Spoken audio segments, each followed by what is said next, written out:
মালিকানা বদলের পরও ঘুরে দাঁড়াতে পারেনি পুঁজিবাজারে তালিকাভুক্ত কোম্পানি ফুয়াং ফুডস। উল্টো বর্তমান ব্যবস্থাপনা কর্তৃপক্ষ ও পরিচালনা পর্ষদের দুর্নীতি, অর্থ আত্মসাৎ, ক্ষমতার অপব্যবহারের বন্ধ হতে বসেছে কোম্পানিটি। অভিযোগ আছে, সাধারণ বিনিয়োগকারীদের বিপুল অর্থ আত্মসাৎ করে প্রতারণার আশ্রয় নেন প্রতিষ্ঠানের ব্যবস্থাপনা পরিচালক মিয়া মামুন। বান্ডেল থাকলে প্রতি সেনমানিতে টাকা বাঁচবে। বিকাশ সেনমানি বান্ডেল কিনে জিতুন প্রতি লেনদেনে। 2000 সালের দেশের পুঁজিবাজারে তালিকাভুক্ত হয় খাদ্য ও আনুষঙ্গিক খাতের কোম্পানি ফুয়াং ফুডস লিমিটেড।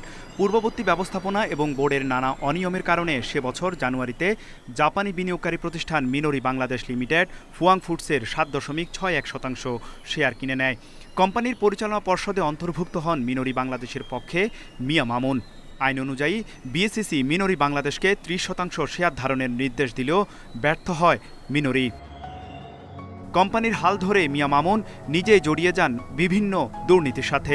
ফুয়াংয়ের কোনো রকম দায় পরিশোধ বা সরবরাহকৃত মালামালের মূল্য পরিশোধ না করে 5টি ব্যাংক লেনদেনের মাধ্যমে 1,10,00,000 টাকা আত্মসাৎ করেন নিজেই, যা হয় 2022 সালের জুলাই থেকে 2023 অক্টোবর পর্যন্ত। এখানেই শেষ নয়, এরপর নতুন এমডি যোগ দিলে তিনি এপ্রিল 2024 পর্যন্ত কোম্পানির পরিচালনা পর্ষদের একজন সাধারণ সদস্য ছিলেন।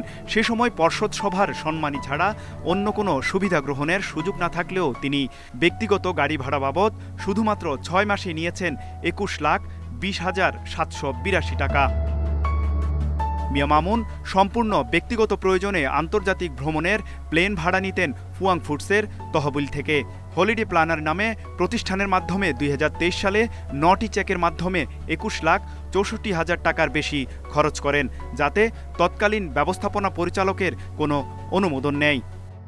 এই ফুয়াং ফুডের তো খাইতে কিছু রাখা নাই, দেয়াল পর্যন্ত রাখা নাই। জেলে যাওয়ার এক পায়ের আপর ছিল, আমাকে ধরাই দিছে, এটা ধরাই দিয়ে আবার এটাকে নিয়ে আবার গেম খেলতে চাই গভর্নমেন্ট চেঞ্জ হয়ে যাওয়ার পর। এসব অনিয়ম খতিয়ে দেখতে তদন্তের নির্দেশ দিয়েছে পুঁজিবাজার নিয়ন্ত্রক সংস্থা বিএসইসি। কমিশনের কাছে অভিযোগ ছিল ফাইন্যান্সিয়াল ইরেগুলারিটিস নিয়ে, এই ধরনের অভিযোগ, তো সেই বিষয়ে একটা তদন্তর সিদ্ধান্ত নিয়েছে। এমডির বিরুদ্ধে অভিযোগ যেগুলো ছিল সেগুলো নিয়ে তদন্ত হবে। উৎপাদন প্রায় বন্ধ থাকা কোম্পানিটি দুর্নীতির কারণে অর্থবছরের প্রথম প্রান্তিকে লোকসানে পড়ে। সবশেষ সমাপ্ত অর্থবছরে শেয়ার হোল্ডারদের জন্য লভ্যাংশও দেয়নি তারা। তৌহিদ রানা, ইন্ডিপেন্ডেন্ট নিউজ, ঢাকা।